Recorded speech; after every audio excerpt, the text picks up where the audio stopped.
বাংলার মুখ আমি দেখিয়াছি, তাই আমি পৃথিবীর রূপ খুঁজিতে যাই না আর। অন্ধকারে জেগে উঠে ডুমুরের গাছে চেয়ে দেখি, ছাতার মতন বড় পাতাটির নিচে বসে আছে ভোরের দোয়েল পাখি। চারিদিকে চেয়ে দেখি পল্লবের স্তূপ। জাম, বট, কাঁঠালের, হিজলের, অশ্বত্থের করে আছে চুপ। ফণি মনসার ঝোপে তাহাদের ছায়া পড়িয়াছে।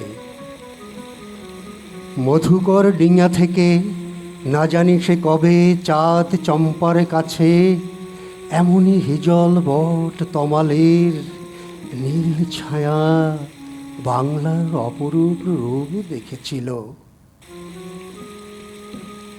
বেহুলাও একদিন গাঙুরের জলে ভেলা নিয়ে কৃষ্ণা দ্বাদশীর জ্যোৎস্না যখন বরিয়া গেছে নদীর চড়ায়, সোনালি ধানের পাশে অসংখ্য অশ্বত্থ বট দেখেছিল হায়।